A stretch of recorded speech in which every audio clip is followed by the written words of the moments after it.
Manger de la brioche. All right, so that quote by Jean-Jacques Rousseau in his autobiography of 1769 is often miscredited to Marie Antoinette but it wasn't. It was another great princess. At least that's what Mr. Rousseau said. And it's been misinterpreted to say, let them eat cake. But basically what happened was she was told that the peasants don't have any bread to eat. And her response was, manger de la brioche. Let them eat brioche. Okay? So we're going to make brioche. The first real mention of the word brioche in the French language is back about 1400. And it's a buttery, rich bread dough. Really reserved only for royalty. You know, if you were a noble person or someone of means that had somebody cooking for you, this might have been something that the guild's person cooked for you. Wasn't until really the 1800s when butter really became a little bit more widely available that the bread became more available. For me, when I think of a real classic French bread, I don't think of a baguette, I think of brioche. In Greece, there's a bread called soreki. I'm probably mispronouncing that, but that's the Greek Easter bread. That's very similar. Sometimes you'll see this bread done with raisins or chocolate, but classically it is braided. So today what we're going to do is we're going to make brioche, and then I'm going to show you how to braid the brioche to make a French braid bread. All right? So let's talk about ingredients first. The first and foremost, this is a rich, rich, rich bread.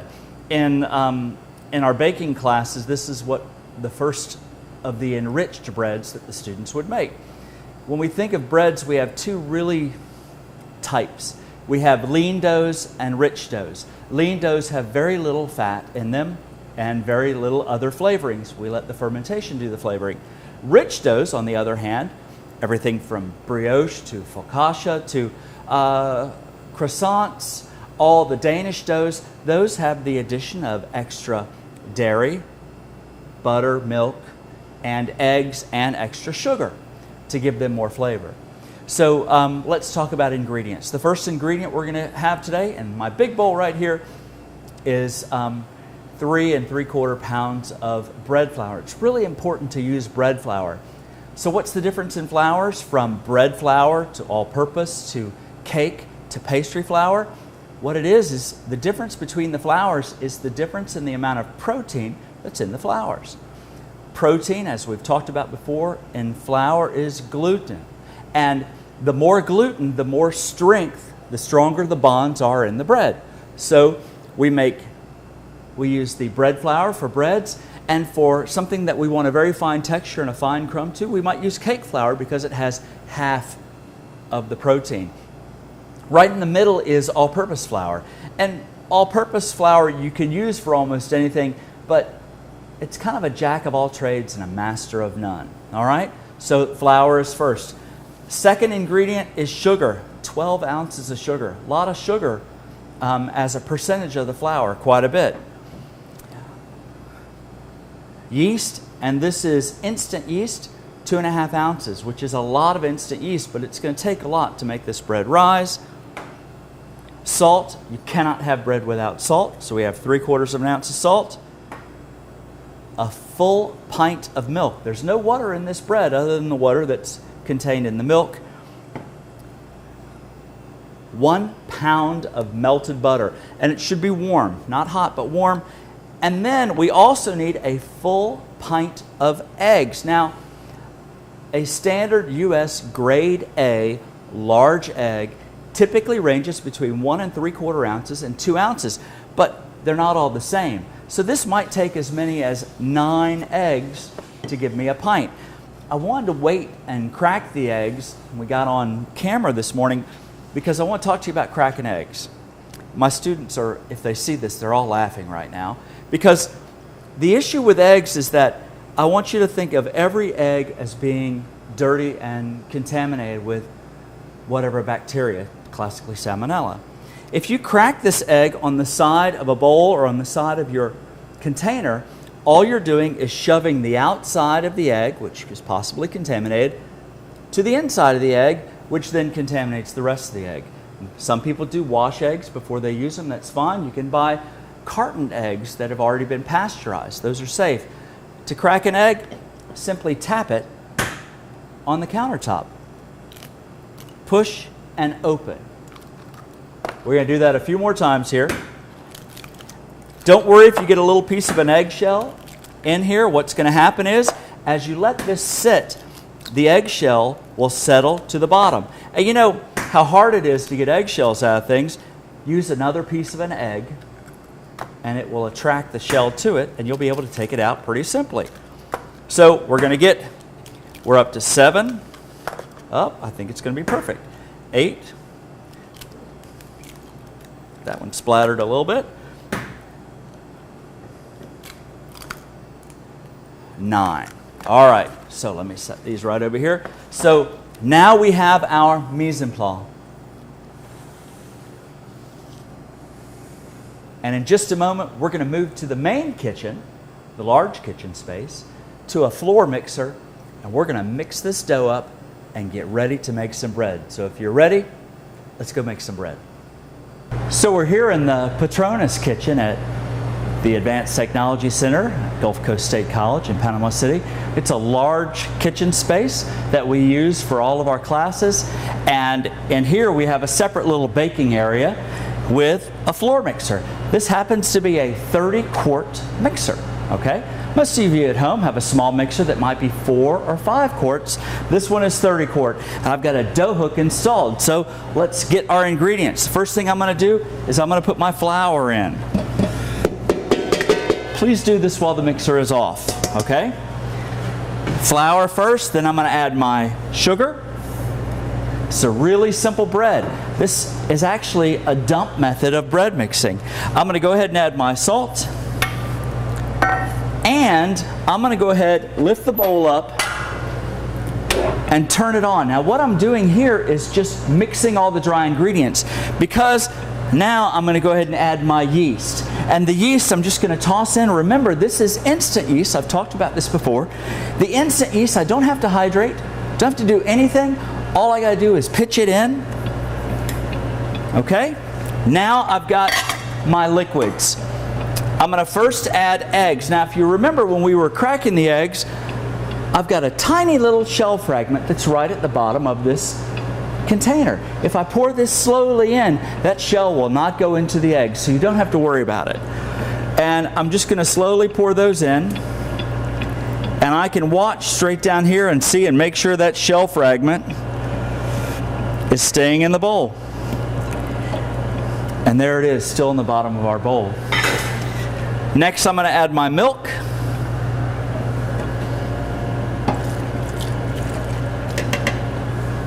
And then finally, I've got my pound of butter. And I've talked before about clarifying butter. Butter is not actually all fat. Butter is comprised of fat, water, and milk solids. And you can actually see it in here. On the very bottom, there's a thin layer of water. All this in the middle is pure fat. And at the top, that white foam is milk solids. So you can make your own clarified butter, or ghee, by just simply microwaving it like this, letting it stratify, and then just simply ladle off the milk solids, and then gently pour the butter off, and you will have a wonderful clarified butter that we can use for sauteing, whatever you like. Now I'm going to go ahead and pour this in, and I'm going to pour it all in. Now, when you're thinking about fats, when it comes to making breads, the fat does something. The fat actually encapsulates the flour and inhibits the production of gluten. It's a shortening because it shortens gluten strands. And that's why this bread is actually going to take 12 to 15 minutes to fully develop. And I'm going to listen for a slap on the side of the bowl. That's one of the audible cues I'm going to look for. And then a visual cue is I'm going to look for the dough to smooth over and become a little lighter in color and texture. It's going to take a little bit of time. I'm going to go ahead and turn this up. Now this machine you have to turn off when you're changing speed. So I'm on first speed.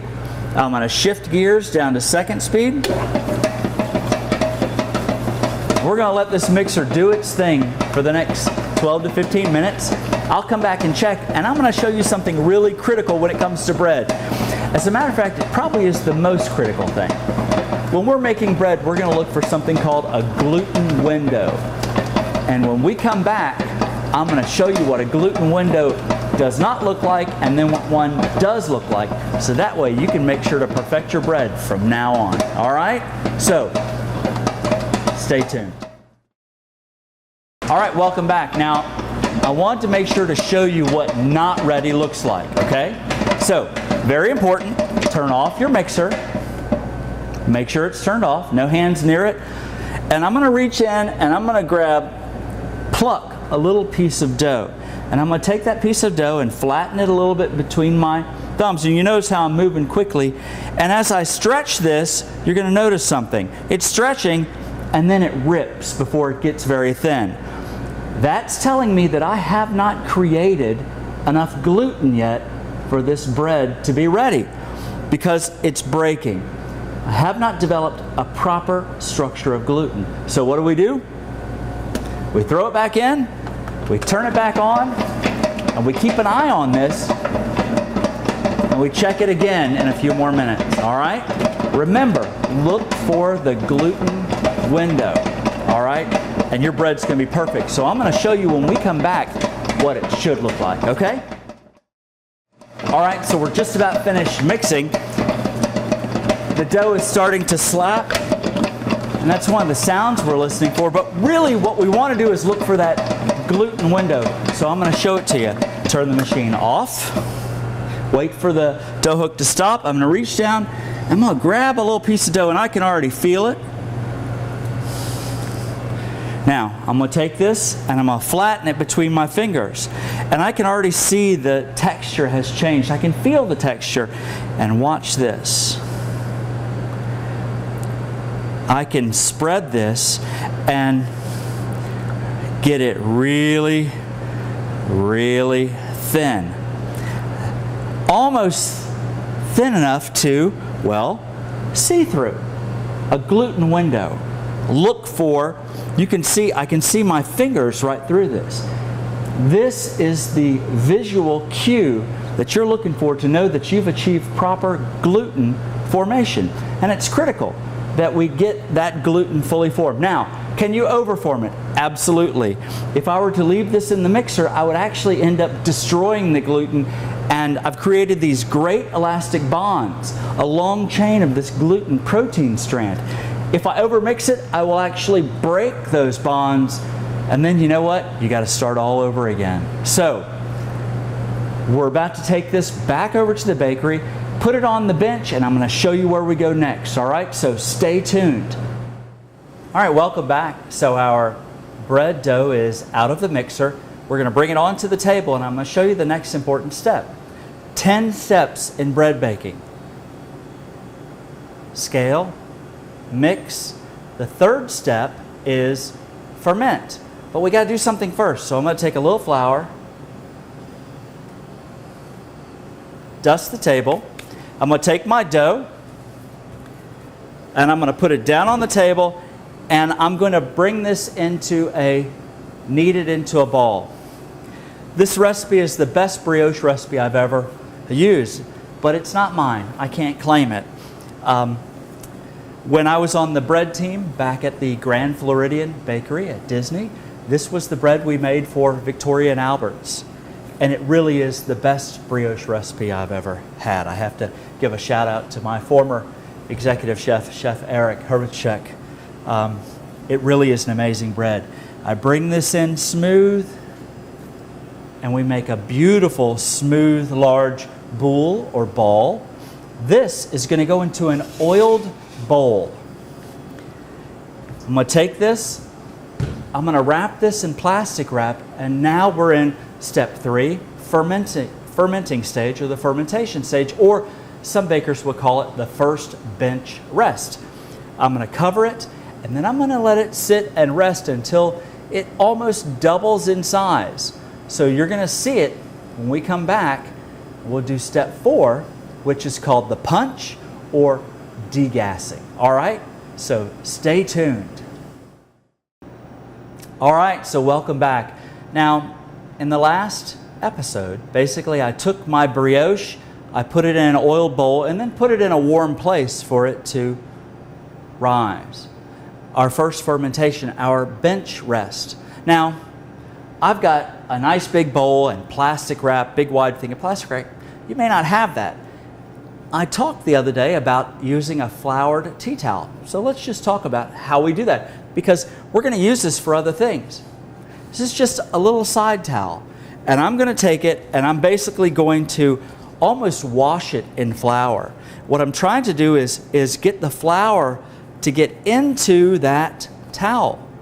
Okay? What this will help is a few things. First of all, it's going to help us so where our towel doesn't stick to the dough. We don't want to stick to the dough. And tap it out a little bit. But that's it. Now I've got a nice little coating of flour on the towel. And you know what? When you're done with this, fold it up, put it in a Ziploc bag, or put it in a bowl covered, and now you've got yourself a floured towel that you can use, because hopefully you're going to bake every day, right? Let's take our dough and get ready to do the next step. And the next step is called the punch, or degassing. I think my students like it when I punch it, though. We've got our beautiful brioche dough, and it's grown, as you can really see. I'm going to take it now, and I'm going to take it out and dump it onto the table, turn it over. And before I punch it down, I want to cut it just a little bit and show you all that structure. You can see how elastic it is. Right now, though, I'm just going to degass it.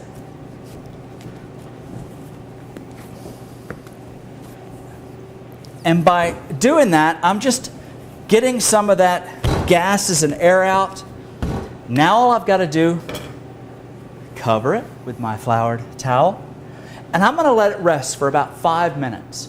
What this is going to do is this is going to help the dough, the gluten relax in the dough so I can cut it, because when we come back, we're going to have to take and cut this into portions. So, scale, mix, ferment, punch. Step 5 is portion. And we're going to make braided brioche. So our portion is going to be a little different. We actually have to have 3 chunks of dough for each loaf.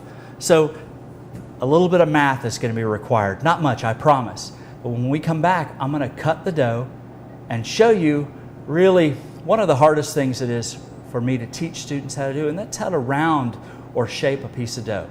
So stay tuned. Welcome back.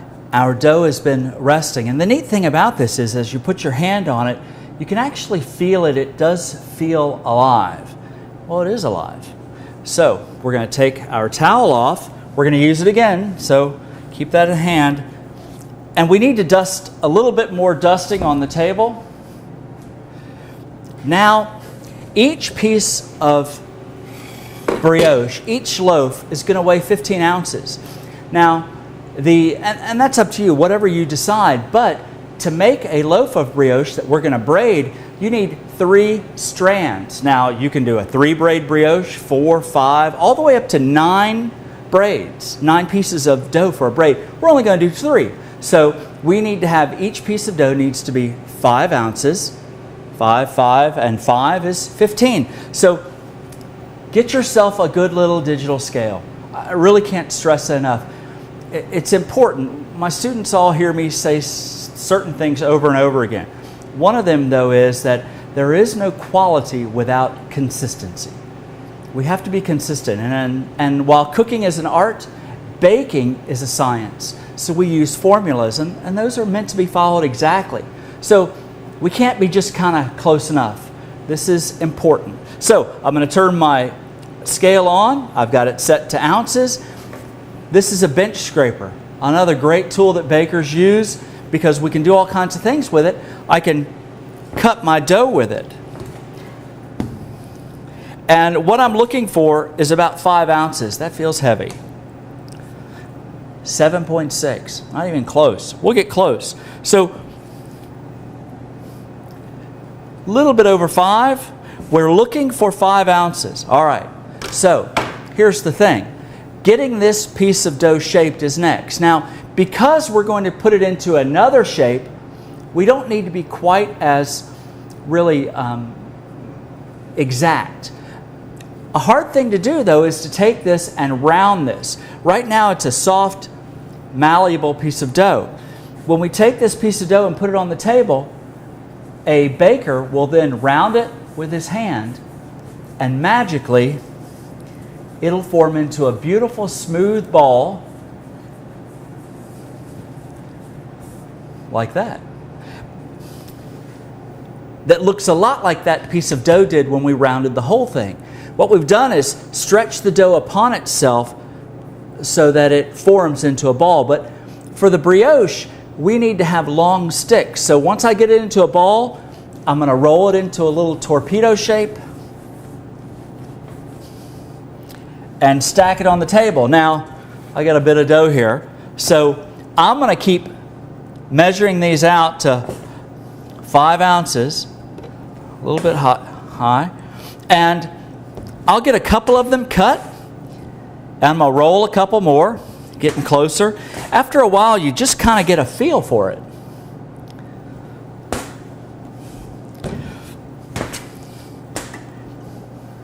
And I'm going to roll all these out, okay, as we go. And you can get to where you can do them in 2 hands is good too.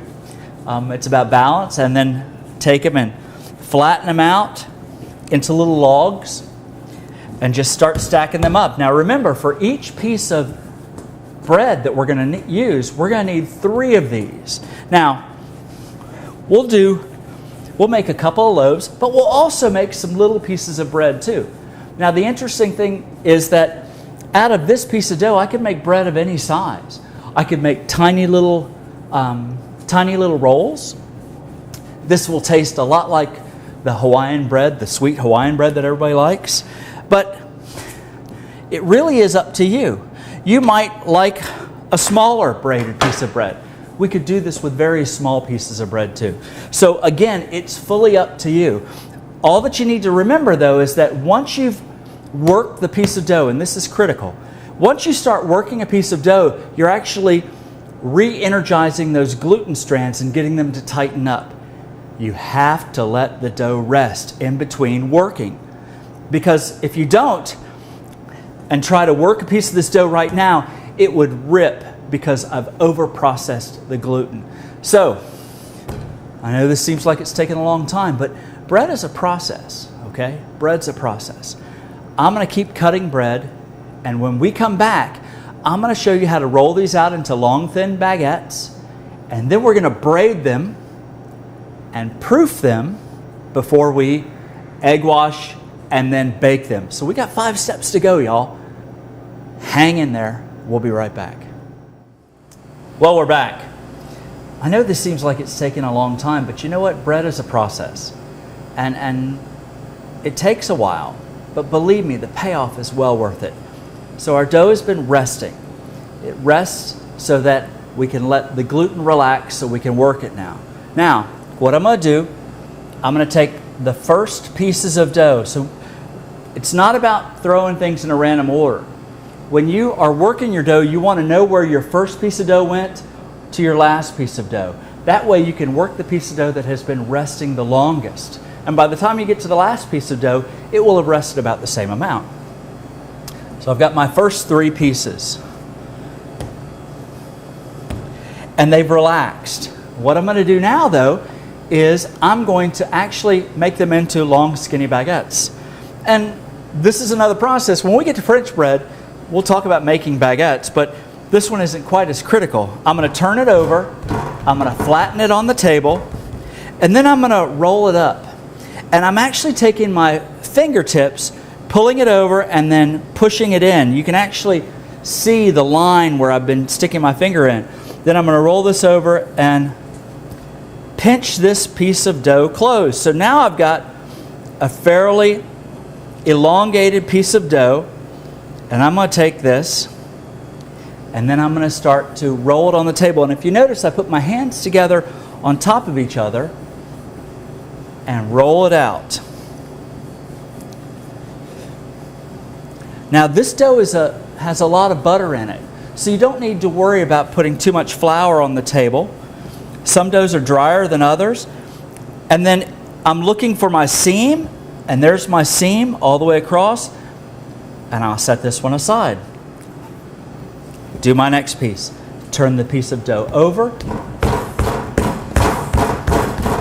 flatten it, and I'm going to try to get about 3 rolls out of this. 2, and then third one, and I'm going to seal that shut. The longer you let your dough rest, the easier this is going to be, because the gluten will have relaxed. And then I put my hand on top, and then I'm going to gently start rolling this out. Now, I've done this for most of my life, so it becomes second nature after a while. And you know, it's all about developing muscle memory. And then, of course, it's practice, right? How do you get to Carnegie Hall? Practice. You have to continue to do things over and over again so that you develop the muscle memory, so that you make pieces of dough and without even looking come up with the exact same size. Pretty close. Do my third piece. Degass it a little bit. You can actually stretch it if you want. You're trying to get a rectangle to start with. Fold that over. Fold it over again. And then seal it. And if you notice, I used my thumbs, put them together and just push down on the table, and it almost seals the dough on its own. Pinch that close. Looks like a giant long gyoza dumpling. And then I'm going to take it and roll it. Now, I don't want points on this. I just want to make them just about like, there we go. So I've got my 3 pieces of dough. How do we braid? Now, for those of you with daughters, you probably already know how to braid. We're going to do it with bread though. I'm going to take one piece, set it here. I'm going to take my next piece and set it across. Okay? Then I'm going to take my third piece and I'm going to set it across again. Now what happens? We always go from the outside in. So if we start like this, outside in, outside in, outside in, outside in, outside in, again, again, again, again, and again. And at the very end, we just kind of mush them together. At the top, all we have to do is do it kind of reversed and underneath. Take our piece of dough. We could do a couple of different things with this. You could roll the ends and then tuck them under. You could cut them, whatever you want. But now, if you notice, I've got a really pretty piece of braided bread. I can stretch this and make it longer. I can weave it tighter and make it more compact. I can take these pieces of dough and roll them longer, and I'll get a smaller weave. What we're going to do is get all this bread done. So I'm going to do another one here. I got to finish the rest of them up. After this, we're going to take these and we're going to take a piece of parchment paper, and I folded it in half, got my sheet pan ready, and I'm going to take these little short pieces of brioche and set them with a little bit of an angle, about like that. I'll probably get 3 to a sheet pan. Get all these done, and then they have to go into the proof box. The proof box, my proof box, is set at about 105 degrees with about 70 to 90% humidity. Remember your tea towel? You could just set this on top of your refrigerator with the tea towel on top of it. Let it sit there for an hour at least. The dough will rise, and then we'll come back. We're almost ready to bake, y'all. So I'm going to finish the work that I have in front of me over here. You guys can work on your own. When we come back, we're going to egg wash these. We'll talk a little bit about egg wash. And then finally, we're going to bake some bread. Okay? So stay tuned. Well, we've proofed our brioche until the dough has about doubled in size. And if you look, you can see they've got a nice smooth texture, and you can tell that they've absolutely come up in size. The next thing we're going to do for this bread today is we're going to egg wash it. Now, we use an egg wash for a couple of reasons. First off, it provides a coating that gives us some shine, all right? Second thing it does is gives us some color, because the protein and the fat in the egg is going to cause some more browning. So this is going to come into a nice dark golden brown, all right? The third thing it does is it moistens the outside of the dough. When this dough gets into the oven, we're going to have the first movement of the bread is called the oven spring. And that's when this heat is going to hit this dough. And what happens to a gas as it's heated up? Well, it expands. These pockets of carbon dioxide are all going to expand, and the dough is going to rise very quickly. You'll see it when you put it in the oven. It's called an oven spring. If your outside surface of the dough is not moist, it will crack, okay? Which is why we use ovens with steam injection. In these old-fashioned ovens, I've got a water bottle that I just spritz in the oven. So what I'm going to do is I'm going to take and I'm going to gently brush these with egg wash. Now, egg wash, you could use a milk wash if you want to. I like an egg wash. Egg wash is just equal parts of whole egg and water that's been beaten. You can, if you want to, also strain it so that you can strain out any little bits of the chalazé, which is the little white cord that holds the yolk in the center of the egg. All that is a little bit of coagulated egg whites that hold the yolk in the middle. It's called the chalazé. All right? Brush these nicely. It doesn't have to go on very thick. Matter of fact, you don't want it on too thick, because all it's going to be is a little bit of scrambled eggs on your wherever it drips down. Brush them nice and neatly. We're going to put these in a pretty hot oven. A standard oven, I'm going to put these in at 400 degrees for my first 5 minutes, and then I'll turn the oven down to about 340 to 350 until they're done. And it's probably going to take a good 20 minutes total baking time for this dough. How do you absolutely know if it's finished? Well, a baker's going to look at it and maybe just touch it or lift it up and look at the bottom. But there's some other things you can do. You can probe this bread with a thermometer. Every kitchen should have a thermometer, and get a good digital one. When you probe the bread, as long as the bread comes up to about 195 degrees, your bread's done. That's it. So we're going to get these into our ovens and bake them off. And when we come back, we're going to have some beautiful brioche ready to slice. Oh, make a great sandwich. I love to take day-old brioche and cube it up and make bread pudding with. And you haven't lived until you've had French toast made with brioche. So get ready for something great. All right. Well, we've come to just about the end of our brioche journey today. We're about to pull it out of the oven and take a look at it. You know, good things take time. The brioche takes time. Bread takes time. Don't try to rush it, and you'll end up with payoff that's just pretty amazing. So let's take a look at my ovens and grab some bread.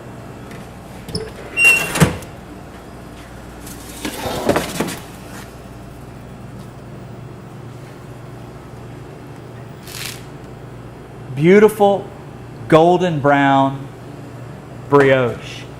What we're going to do is, as I said before, you want to make sure that your brioche is done. For me, all I've got to do is turn it over and I see that beautiful brownness on the bottom. Now it's very hot. There are some things you need to understand when it comes to bread. You need to make sure that you let your bread rest. Let it cool off before you cut it, okay? I wish you could smell it. I'm going to go ahead and slice just to show you what it looks like inside. Beautiful braids. A beautiful fine crumb. Smells like heaven. I'm looking forward to eating a piece of this. I hope you've learned something today. It's really important to constantly learn. Be forever an apprentice. Always learning. Try something new and different in the kitchen. Don't get satisfied. Keep trying something new. Push some boundaries, And you know what? Keep checking back with me. We're going to make a lot of neat stuff, and hopefully you'll make some too. All right? So this is Chef Paul coming from Gulf Coast State College here in the Advanced Technology Center, and we'll see you next time.